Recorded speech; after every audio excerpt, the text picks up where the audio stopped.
All right, let's get right into it. Everyone is watching the big names in AI, right? You've got OpenAI, Google, Anthropic, all battling it out. But what if there's a totally different race happening, kind of behind the scenes? One that completely redefines what it even means to win. Today, we are breaking down Elon Musk's real AI strategy and why you might be watching the wrong race entirely. So it all kicks off with this classic Elon Musk claim. It's bold. Some might even say it's crazy. He says his AI, Grok, is going to be the most powerful in the world in just a couple of years. Now look, it's super easy to just write that off as hype. But what if there's a structural reason he can even make a claim like that?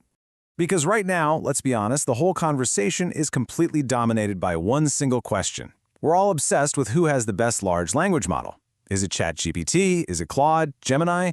The whole competition feels like it's just about who can write the best email or the cleverest poem. But what if that's just the surface level? You know? What if focusing only on the chatbot is like watching the scoreboard of a game, but you're totally ignoring how the stadium was built, who owns the league, and who's paying to keep the lights on?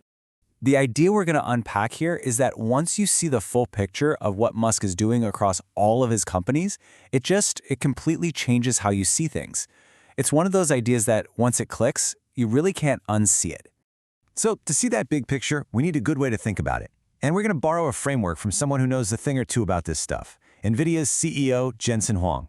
He calls it the 5-layer AI cake, and it's a perfect way to understand the entire stack of technology you need to make AI actually work. Let's build this cake together, starting from the very bottom. So the foundation, layer 5, is energy. You need an absolutely insane amount of power for AI.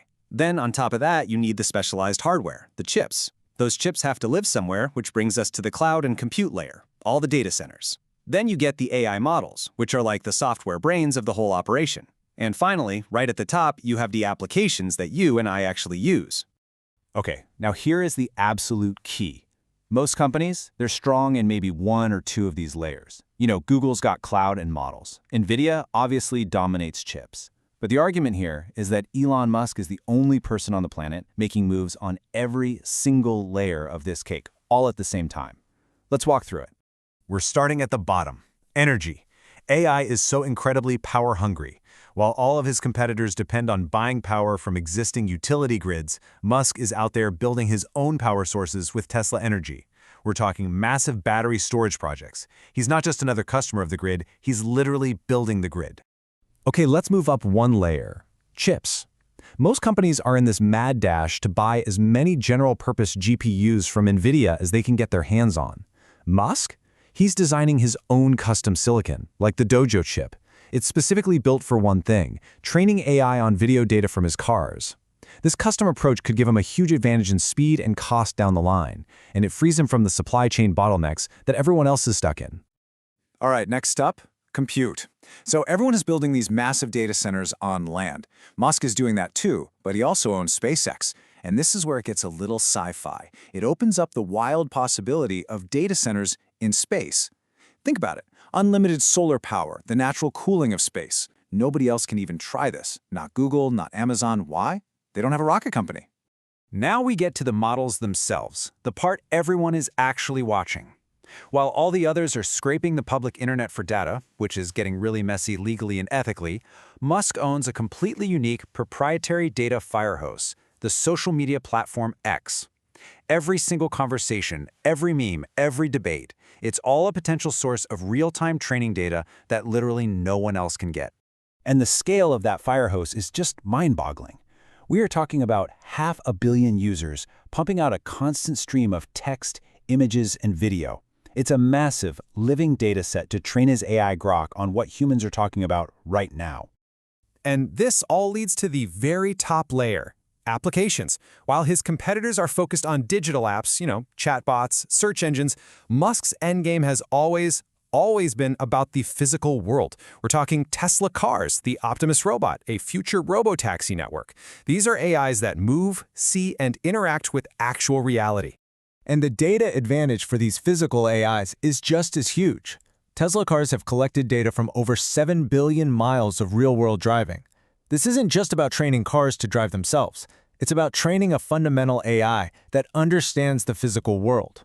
an AI that can then be put into robots. So what's the bottom line here economically? Well, when you control every single layer of the cake, from the power plant to the chip to the final robot, you capture the value in the profit at every single step. Everyone else has to pay rent to somebody else along the way. Rent for energy, rent for chips, rent for cloud services. Musk, at least in theory, gets to avoid all of that. Okay, but let's just pump the brakes for a second. This whole grand vision is unbelievably ambitious. And with that level of ambition comes enormous billion-dollar risks. I mean, is this dream just too big to actually pull off? Of course it is. Let's be real about the challenges here. The execution risk is just massive. We're not talking about one company. We're talking about coordinating Tesla, SpaceX, xAI, Neuralink. It's a logistical nightmare.